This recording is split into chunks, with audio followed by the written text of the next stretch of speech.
Welcome to Struggle TV. In today's program, I will speak about the ongoing war, rather, the warlike situation between India and Pakistan. The first and most important point I want to make is that this time the border clash between India and Pakistan or the warlike situation is rather different from the pattern that has been witnessed ever since 1971. In 1971, India and Pakistan had a major battle, as a result of which East Pakistan, a part of Pakistan, became Bangladesh. After 1971, largely every time India and Pakistan engage each other, and this is a pattern which we witness every 7 to 10 years, they have been engaging each other in Jammu and Kashmir, apparently a disputed territory between the two countries. The situation is more complex. I do not consider it a disputed territory between the two countries, but I won't go into these details for now.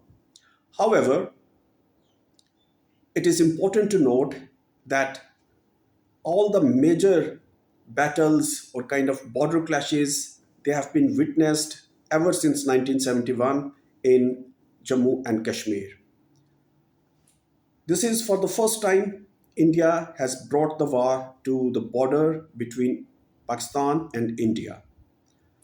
The reason they would restrict themselves to Jammu and Kashmir was the fact that it does not become a war between India and Pakistan officially, because apparently they fight over a disputed territory. Secondly, when they fire at each other across the line of control, LOC, which is the practical border dividing Jammu and Kashmir between India and Pakistan, on both sides, it is the people of Jammu and Kashmir, not people and citizens in the mainland India and Pakistan.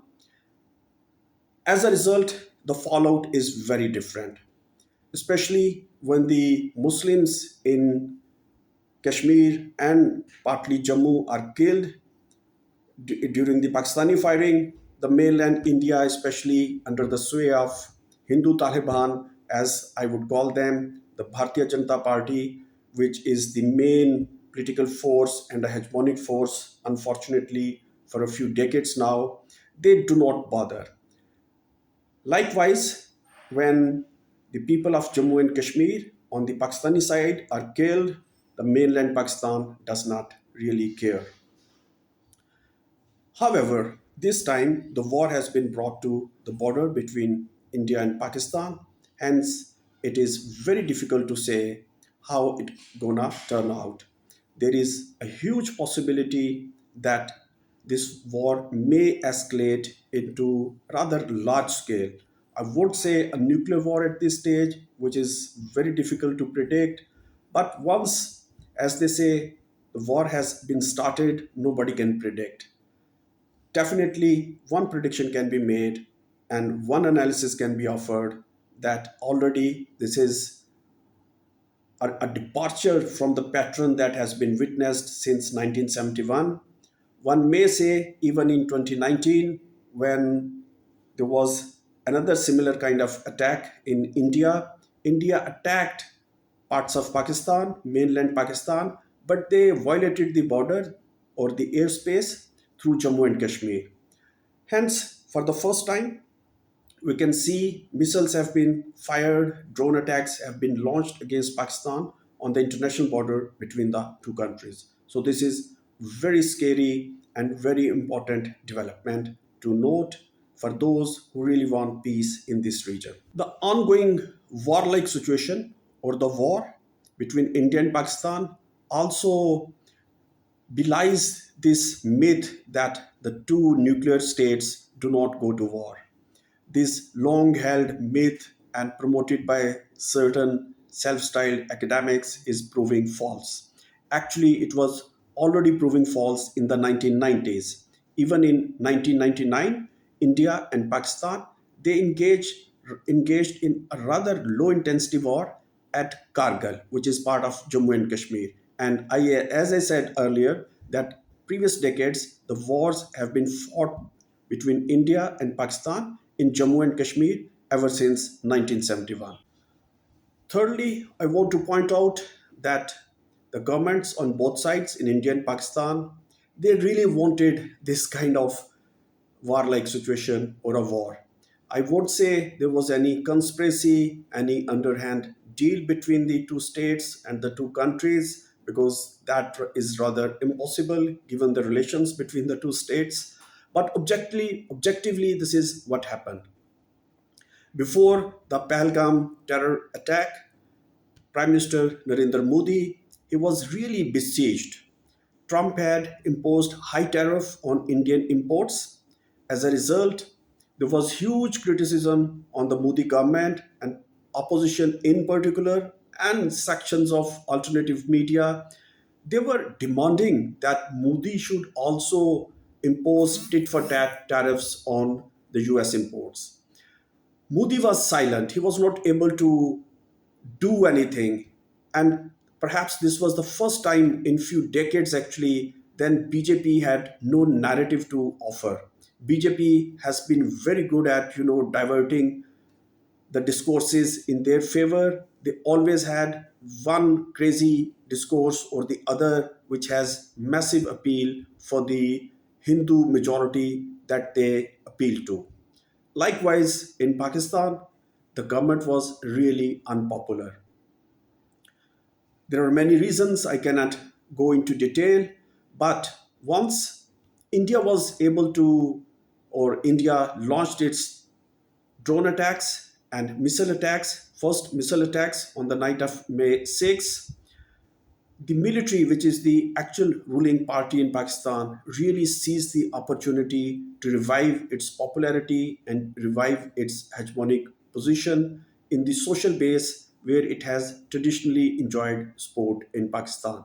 That is to say, the Punjab province, which is largest of the four provinces, urban areas, especially in Sindh and Khyber Pakhtunkhwa province.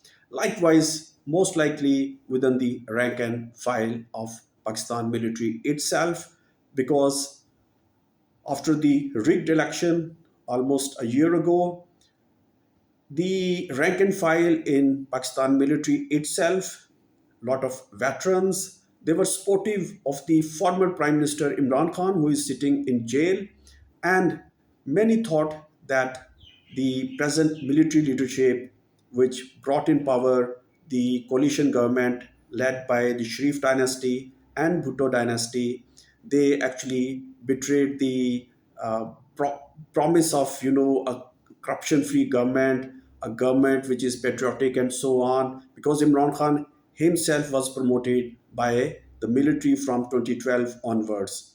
So to cut it short, the present government was very unpopular also because of its economic policies. The life had really become miserable. It wasn't improving at all. The performance of Imran Khan wasn't good at all on any front. However, he had an excuse. He was also good at, distracting people through one narrative or the other. He was also losing popularity as a result of his bad politics. But once he was ousted from power, which he blamed on US conspiracy, he was able to revive his popularity. And this social base that he enjoys was the same where military has also traditionally held a political support. Anyway, this attack by India and Pakistan has really helped Pakistan military revive at least some of its social base, some of its popularity in the traditional sections of the population where it had enjoyed some sport. Lastly, I would like to speak a little bit about the possible future scenario. It is most likely that things de escalate immediately if the global powers intervene. Most importantly, if the USA intervenes, given the huge investments in India by the leading US companies. However, if it doesn't happen, this is most likely that Modi government tries to drag this war for another few weeks, maybe 2 to 3 months. Pakistan, perhaps it seems, want to de escalate. They do not want to continue this war. But this time, given the fact, given the departure from the patron, it is very difficult to predict how things gonna turn out. It is indeed very scary and indeed very problematic, because there is like population of 2 billion people living in this region, most of them in very poor conditions. So this war gonna hurt the working classes like anything. Thank you very much.